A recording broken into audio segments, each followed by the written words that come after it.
dos, tres. A combatir resuena la guerrera voz del buen Jesús, que hoy llamando está, sin desmayar, seguirle siempre con valor y la victoria plena os dará.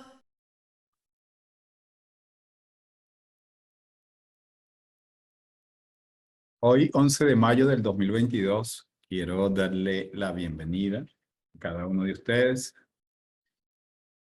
en la continuación del primer capítulo del libro de Samuel, en el cual la clase anterior resultó interesante y vamos a dar un breve repaso. Estuvimos hablando que para el momento en que se escribió este libro, el tabernáculo estaba erigido en Silo. Ya no estaba como en los tiempos que el pueblo estaba deambulando por el desierto, ¿verdad? Sino que estaba en una de las tribus de Israel, en este caso en Efraín, y que dentro de ese tabernáculo estaban ministrando Elí y sus dos hijos. Ese es el tiempo de los jueces, y estudiamos que era un tiempo en el cual todos hacían lo que bien les parecía. Dentro de esa historia se habla de tres personajes sobresalientes en este caso, o los primeros sobresalientes, que son Elcana, Penina y Ana. Ana no tenía hijos, mientras que Penina sí, pero Penina aprovechaba cualquier ocasión para burlarse, para airarla, para molestarla, ya que entendemos que Elcana tenía preferencia por Ana, por ella, pues. Y llevaba a su rival, como dice las Sagradas Escrituras aquí, su rival a burlarse de ella. En esa amargura, ella va a tomar una decisión. Es por eso que en esta tercera parte vamos a ver qué decisión tomó. Vamos a leer 1 de Samuel, capítulo 1, versículo 9 en adelante. Dice: un año después que hubieron comido y bebido, Ana se levantó en Silo, y mientras el sacerdote Elí estaba sentado en un sitial junto a una jamba de la casa de Yahvé, ella, en este caso Ana, con amargura de alma, suplicó a Yahvé y lloró efusivamente. Recuerde, no tenía una amargura. Su corazón, como dice el versículo 8, estaba afligido. Ella lloraba y no comía, según el versículo 7. Y en este caso, un año después que llegan nuevamente, como lo hacían por costumbre, a adorar a Dios, ella toma la decisión de acercarse y llora y le suplica a Yahvé en el versículo 10. Y dice el versículo 11 que ella hace un voto, e hizo un voto diciendo: Yahvé Sebaot, si te dignas mirar la aflicción de tu sierva y te acuerdas de mí y no te olvidas de tu sierva, sino que le das a tu sierva un hijo varón, yo lo dedicaré a Yahvé todos los días de su vida y jamás pasará navaja por su cabeza. Tomó una decisión, quiere en su gran deseo de tener un hijo y lo pide tal cual como ella lo desea, varón. Ahora, debe llamarnos la atención que ella se dirige a Yahvé como tu sierva. Ella se consideraba una sierva. Ella estaba para servir, para adorar a Dios. Así que vemos que las mujeres durante todo el tiempo han sido siervas, tienen causas por lo cual servir, aunque obvio en el pueblo hebreo ellas no ejercían función de liderazgo. En este caso eran los hombres que eran sacerdotes, ejercían el ministerio del sacerdocio o eran reyes, ¿verdad? En cierto caso, por una eventualidad, habían profetas, mujeres, y aquí en Samuel se habla de una de ellas. Pero en términos general, las mujeres de la antigüedad, las mujeres piadosas se consideraban siervas. En este caso, ella como sierva, como una persona que está dispuesta a servir al Señor, hace un voto. Ahora, este voto que hace ella no es un voto a la ligera, primeramente. Recuerden que ella, como cualquier hebreo en aquel tiempo, conocían de la Torá y ella va a usar el término del voto, de dedicarlo a Yahvé, basándose en Números capítulo 6. Vamos a ir allá, Números capítulo 6, donde se habla, se le da instrucciones al pueblo por medio de Moisés cuando alguien quería hacer un voto.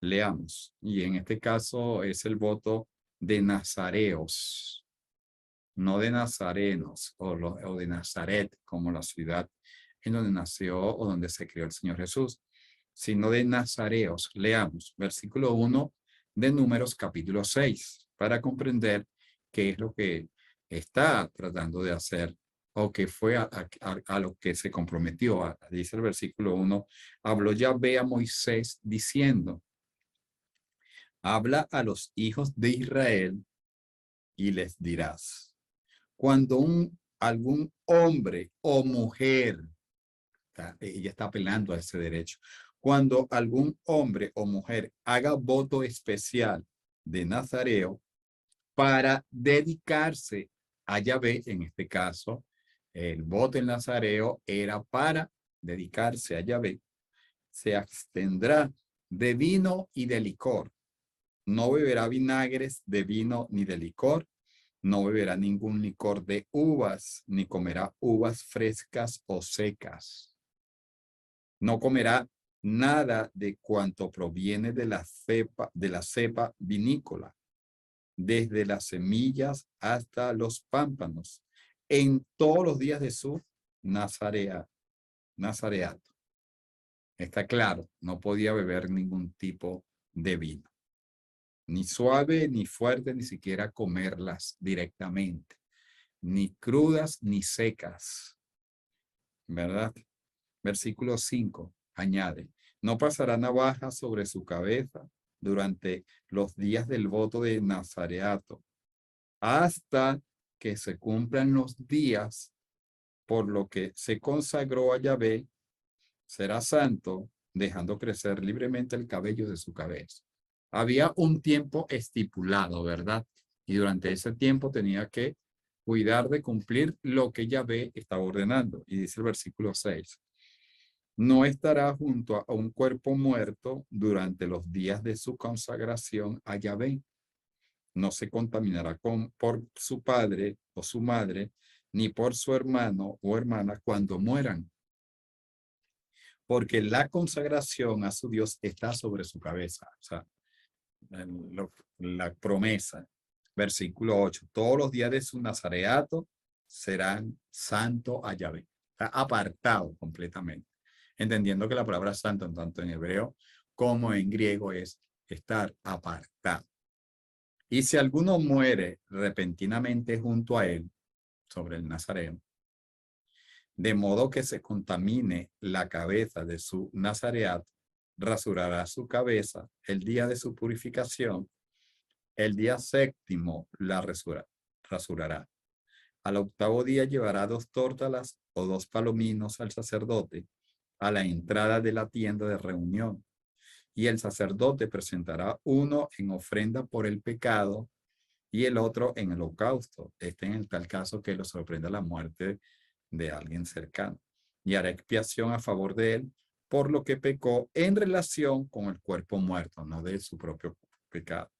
Y volverá a consagrar su cabeza aquel día. Y consagrará a Yahvé los días de su nazareato y llevará un cordero añal como ofrenda por la culpa, y los primeros días se anularán por cuanto contaminó su nazareato. O sea, si sucedía esto, volvía a empezar la consagración que él debía tener para con Yahvé. Este es el punto, pues, que necesitamos comprender. Ahora, desde el versículo 13 hasta el 21, se va a dar la ley del nazareato cuando se haya cumplido el tiempo. No se estipula el tiempo que daba en libertad de sea el hombre o la mujer su consagración. ¿Cuál es cuál es el caso diferente de Ana? Que Ana, cuando hace el voto, volvamos a 1 Samuel capítulo 1, versículo 11, Ana, cuando hace el voto a Yahvé de dedicar ese hijo varón al Señor, no lo iba a hacer por un tiempo determinado, no. Según el versículo 11, no lo iba a hacer por un tiempo determinado. La consagración iba a ser por un tiempo indeterminado, es decir, iba a durar hasta que muriera, porque dice el versículo 11, yo lo dedicaré a Yahvé todos los días de su vida. Imagínense eso, todos los días de su vida, todos. No iba a haber un solo momento en el cual este hijo que le naciera iba a dejar la dedicación. Por eso vemos que hace un voto especial, y esto es basado primeramente, en el deseo de tener un hijo, varón, primeramente. Y segundo, en el deseo de ella también servirle a Yahvé por medio de ese hijo, al menos del primogénito. En ese deseo que su hijo fuera un siervo del Señor, fuera un ministro, pues prácticamente. Eso es lo que ella está prometiendo. Es obvio que no todas las mujeres hacían esto, porque este es un caso especial que hace ella de manera individual. No vemos que yo recuerde a otra mujer haciendo tal promesa, pero sí había de manera individual, ya sea un hombre o una mujer que se consagraba, y sí los había.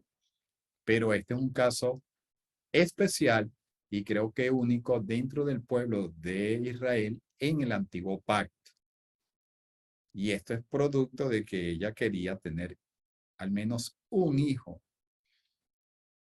Y mientras ella está haciendo esta petición, vamos a ver qué sucede del versículo 12 al 14. Y sucedió que mientras ella oraba largamente en presencia de Yahvé, recuerden, cuando observemos o veamos en el antiguo pacto que una persona estaba en presencia de Yahvé, es porque ella está a la entrada del tabernáculo. Estar en la presencia de Yahvé en ese momento muy particular, según el contexto, se está hablando de estar en la entrada o al frente del tabernáculo. Y ellos, al orar allí, ellos estaban seguros, porque según enseñado por Moisés, ellos sabían que allí estaba Yahvé, allí estaba Dios, y por lo tanto le iba a escuchar.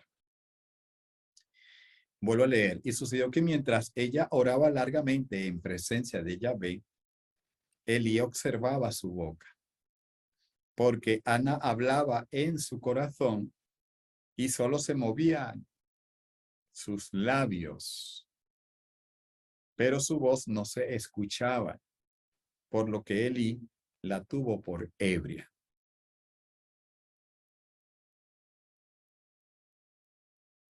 Entonces le dijo Elí: ¿hasta cuándo seguirás en tu borrachera? aleja de ti tu vida. La tomó por una mujer borracha. En este caso, Elí actuó de manera apresurada, como actuamos nosotros también de manera apresurada cuando vamos a tomar una posición sobre algo que estamos observando. Recuerden, no necesariamente todo lo que veamos y en eso que veamos analizamos sea cierto. Por eso es muy importante tener la información correcta para no emitir un juicio equivocado. Esto es un principio que podemos sacar de esto. Elí se equivoca. ¿Por qué? Porque, bueno, Elí estaba acostumbrado, y de hecho el pueblo estaba acostumbrado, que cuando oraban, oraban en voz alta. Y cuando la ve en esa condición de que ella está hablando en su corazón y está como murmurando, la está tomando como por ebria. Así que es muy importante que nosotros recordemos este punto de no tomar juicios a la ligera. Con razón, las Sagradas Escrituras, el Señor Jesucristo nos dice que debemos juzgar con justo juicio. Y para juzgar con justo juicio, nosotros tenemos que tener la información correcta y en este caso a primera mano. Él pudo haberse acercado un poquito más y apreciarla, pero recuerden que él estaba un poco alejado. Él está alejado de ella y está tomando una posición. Pero fíjense cómo le responde Ana en el versículo 15. Pero Ana respondió y dijo, no, Señor mío, yo soy una mujer de espíritu afligido. No he bebido vino ni licor fuerte, sino que derramo mi alma en presencia de Yahvé. Vuelve ella ella va a recordar por qué ella está orando tan largamente y por qué está tomando una posición de devoción en esa oración y el motivo que ella era una mujer de espíritu afligido. Totalmente diferente a lo que Elí juzgó. La tomó como una mujer ebria, mientras que ella está siendo una mujer afligida de espíritu. Ahora, recordemos también,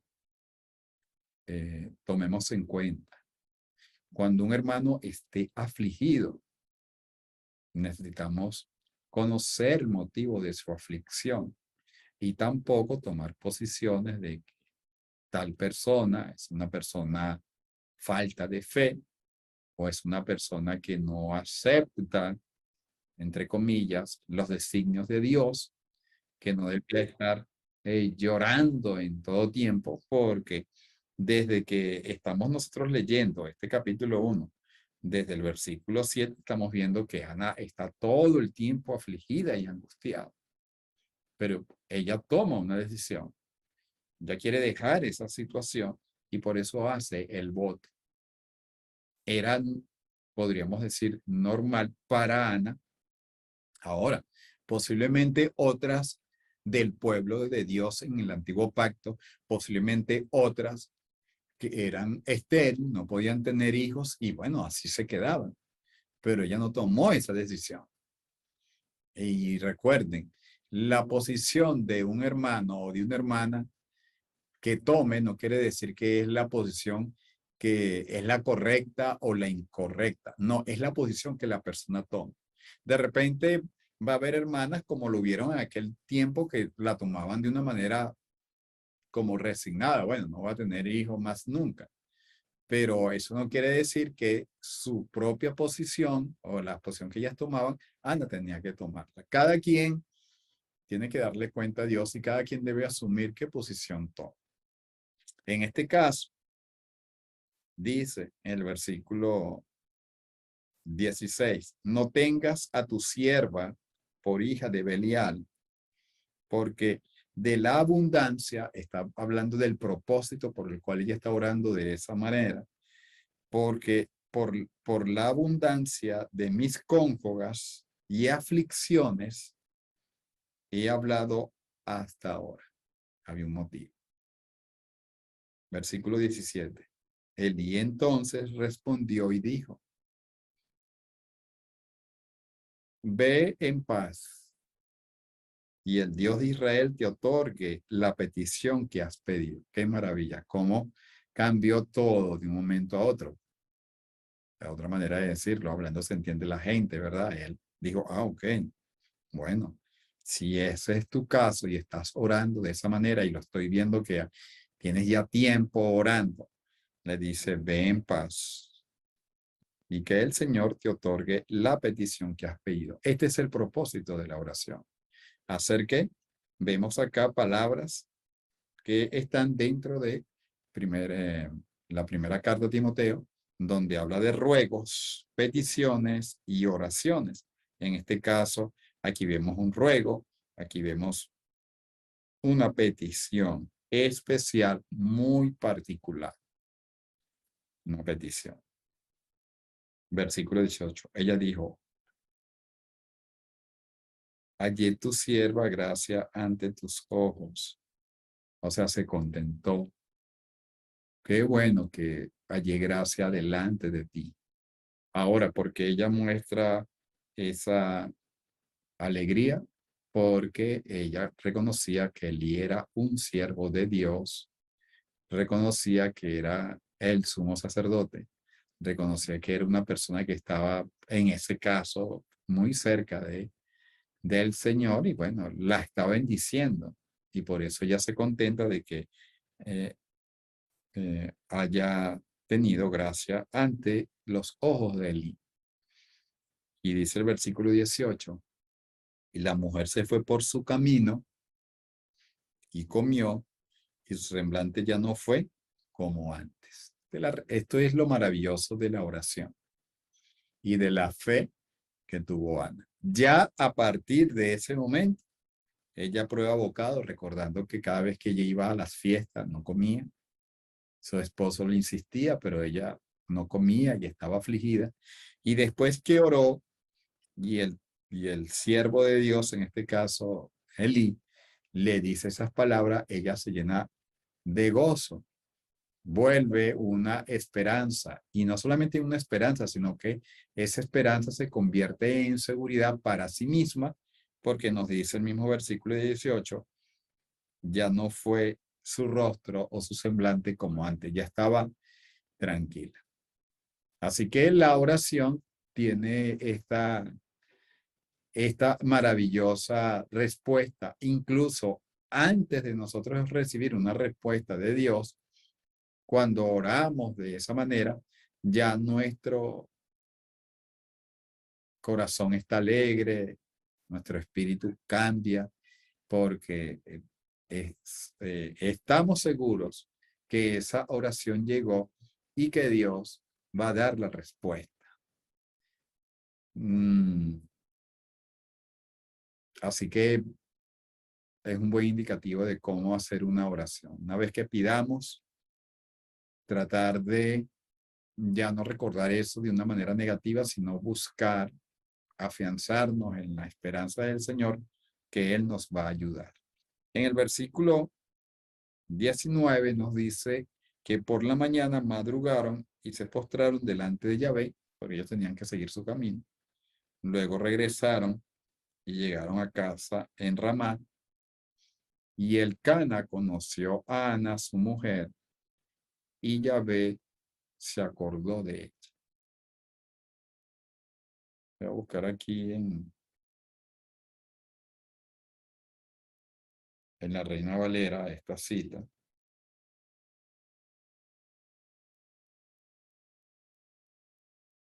El versículo 19. Para ver cómo dice. Y levantándose de mañana, adoraron delante de Jehová y volvieron y fueron a su casa. Elcana se llegó a Ana. Por eso es que la Biblia textual dice que conoció. Conoció es que tuvieron relación sexual. Es una manera de hablar en la cual sabemos que cuando encontramos la palabra conocer, está hablando de la relación sexual, porque sería ilógico que al nosotros leer esta parte de conoció, es como que si para nuestro castellano, o sea, no se conocían antes, ¿no? Ya tenían años viviendo. Sucedió que al cabo de los días, estoy leyendo el versículo 20, después de haber concebido Ana, dio a luz un hijo y llamó su nombre Samuel, diciendo, por cuanto lo pedí a Yahvé. ¿Qué significa el nombre Samuel? La misma Biblia nos está diciendo qué significa Samuel. Pedido de Dios, por cuanto lo pedí a Yahvé. Significa Samuel. Recuerden que los israelitas, cuando veían actos así maravillosos, le colocaban un nombre que tuviera que ver con el Dios Todopoderoso. En este caso, Samuel es uno pedido a Yahvé. Ahora, pasa el año, recuerden, ellos se van de la fiesta, no sabemos de cuál fiesta se está hablando aquí, pero a la vuelta del año, en esa fiesta, tienen que regresar. Y esto es lo que nos va a registrar desde el versículo 21, que dice, y otra vez aquel hombre Elcana subió con toda su familia a ofrecer a Yahvé el sacrificio anual y pagar su voto. Pero Ana no subió, pues dijo a su marido, esperaré hasta que el niño sea destetado. Entonces yo misma lo llevaré para que se presente ante Yahvé y permanezca allí para siempre. ¿Cambió de idea Ana? No. Ella tenía que cumplir lo que había prometido en el versículo 11. Es por eso que la Biblia menciona en Eclesiastés al pueblo que cuando se comprometieran en voto, ellos tenían que cumplir esa promesa. En este caso, ella es fiel a la promesa que le dio Dios. Por eso que en la antigüedad, cuando alguien se comprometía con Dios, tenía que cumplir, porque hemos estudiado ya anteriormente que Dios siempre va a cumplir su parte. El problema vamos a hacer nosotros si no la cumplimos, pero este no fue el caso de Ana. Su marido, el Cana, le dice, vamos. Y ella dice, no, yo me quedo. Vayan ustedes o ve tú, que yo me voy a quedar con mi hijo hasta que sea destetado.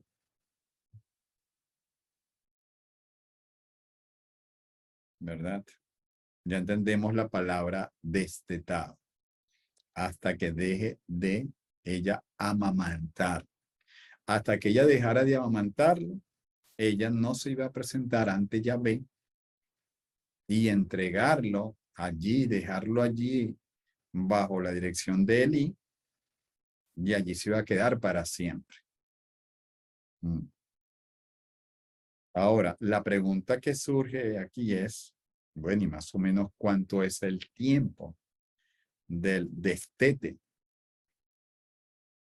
Porque ahorita las madres ni siquiera, muchas ni siquiera le dan de mamar al hijo. Y cuando le dan, algunas duran 3 meses, 6 meses. Otras pueden durar 1 año.